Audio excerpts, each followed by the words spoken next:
FTB Film Study, sponsored by the 409 Tailgate Club. If you're looking for some great holiday gifts for the Penn Stater in your life, visit 409tailgateclub.com today. What's up, guys? Today we're going to talk about Manny Diaz. We're going to talk about Penn State's defense, and we're going to talk about a few things that people need to understand about Manny. Manny is a phenomenal defensive coach. Whether he was successful as a head coach or not at Miami, his ability to coordinate a defense has been uncanny compared to most in the country. I want to show you what makes Manny Diaz, and why Penn State hired him. Let's do it. But first, hit subscribe, like, notifications. You know the drill for the bloggy. Let's make this thing happen. There's a lot of similarities between what you see Brent Pry running at Penn State previously and what Manny Diaz ran at Miami. Today, I really want to talk about the major difference, and that's the exotic creative ways pre-snap and post-snap that Manny Diaz creates pressure, which ended up leading the nation in negative plays at multiple schools. So let's dive in now. So first off, I want to look at the 2018 Pitt-Miami game. So first things first, I think Manny Diaz is going to give the Penn State fans a little bit more of a pizzazz, if you will, defensively with the blitz system. This is the one I want to show everybody because I want to show about the exotic looks that he gives. Right now, you've got a 3-2 look with 2 high safety shell look. I mean, you got 2 high safeties here. You've got a 3 down lineman and 2 linebackers. When the quarterback puts his foot in the ground to determine his pre-snap read, the defense now snaps themselves back to the 4-2-5 to 2 threes and a double A gap look. This is what we call a simulated pressure. The next we're going to look at is 3rd and long. And they know for a fact that the big thing, especially in 2018, was slot fades. And in this situation, you're going to get a slot fade from the number 2 right here, and you're going to get a hitch by number 1. So watch the corner at the top of the screen. Right when the ball's about to get snapped, he bails out late, and they run this thing into a zone coverage to take away the slot fade. Now, they're still running man across the board with help over the top to the field, but up to the boundary, you're going to get a really interesting cover 3 trap look. And this is purely designed for 3rd and long slot fade against cover 1. It put Pickett in a bad situation. He got stuck and got lost. Now, really what I thought made this play was what happened up front. I want you to watch the simulated pressure in this defense. First of all, you got double A gap blitzes, which means that these offensive linemen have to dictate where the strength is going to be. You have 6 blockers, you have 6 defenders, okay, and you've got to figure out who's going to go where and how they're going to decipher this whole thing. Pretty intriguing to see how this works. Watch how this thing develops. You're going to get a twist between the 2 A gaps, okay, from the linebackers. You're going to get a twist. It's going to take the center's attention, and it's going to let this linebacker come free. You're going to get a B gap stab from the defensive tackle, and you're going to get a heavy wall build pressure from the outside source at the end here. Watch how the center has to dictate where his pressure is coming from. Notice that the B gap twist right here holds up the guard. And then you get a late loop by the defensive end back on the edge. And this play right here, this is a huge simulated pressure because you're also going to get a drop by the defensive end. If you watch where Pickett's eyes go, they see pressure. He's going to try to hit this. The shallow gets walled off from the defensive end who dropped off of simulated pressure, and now he gets rushed and doesn't know where to go with it. Now take a look from the wide. I want you to see something. All right, what he sees right now is he sees pressure situation. He knows he's looking for anything over the middle because he sees a 6-man pressure.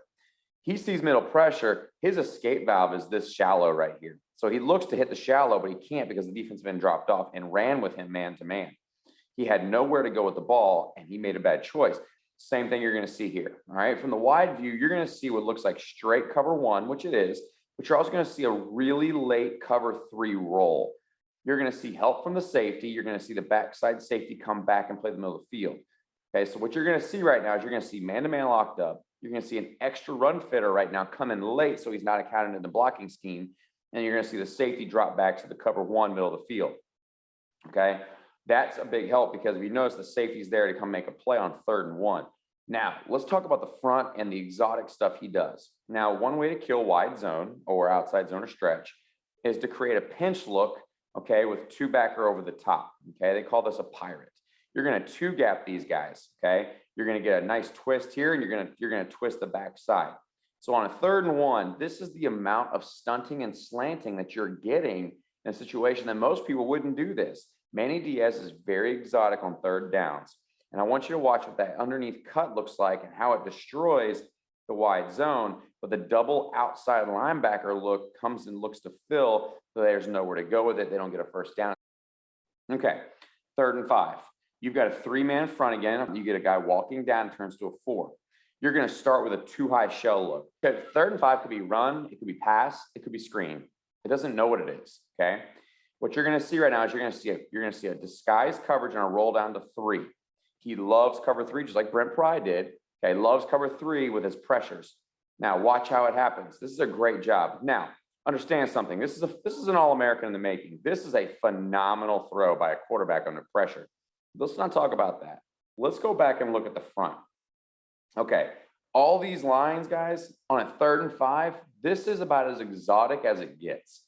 You're going to get a nose tackle who's going to twist all the way into C gap.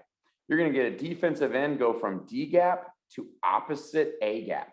You're going to get another defensive end who's going to go all the way to the opposite B gap.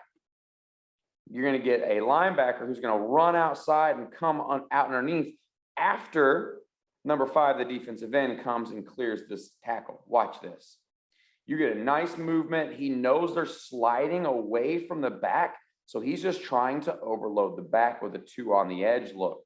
The only problem is we're a little slow getting there, but he has a completely unblocked look. This is a coach that truly understands pass protection and causes some serious issues. This right here is one of the hardest blitzes to pick up if you're a slide team. That's just a great throw and catch. Okay, let's talk about something here. It's a short yardage situation, 2nd and 5. Let's talk about the pressure situations he brings here, okay? I want to show it to you from here. You're going to get what's just an old school stabs delay blitz. This nose guard is going to take the shoulder of the center and he's going to grab him and open, and he's going to let the linebacker come underneath and get the play. This is 100% well-designed, knowing the protection calls. See the hand on the outside right here? He's pulling that center, trying to open this gap for this linebacker blitz, which it does, and it gets home, and now you've got a great play. This is just great coaching. This is exotic play calling. This is really fun to watch, okay? Now, let's really talk. I want to show you another one. This is one of my favorites that he does. Okay, right now, what you're going to get is you're going to get a crazy move around front. Okay, this is not chaos. They know what they want, okay? I want you to see a couple things. Number 1, I want you to see this safety jump into the box on the edge as fast as he can. Then you're going to get what looks like man coverage, and then you're going to roll to it late. You're going to get cover 3 right here. You get cover 3. You have roll down to the flat. You've got deep third, deep third, deep third, and you're bringing the house. Again, great simulated pressure because you had a guy on the edge who then drops and bails looking for anything over the middle to protect for the hot route. Okay, let's watch it from the end zone so you can get a real flavor of what's happening right here. I love this play call. You're going to get a stab by the defensive end. Okay, you're going to get a twist by the defensive tackle. You're going to get simulated pressure because somebody has to hold this edge, not this guy's leaving.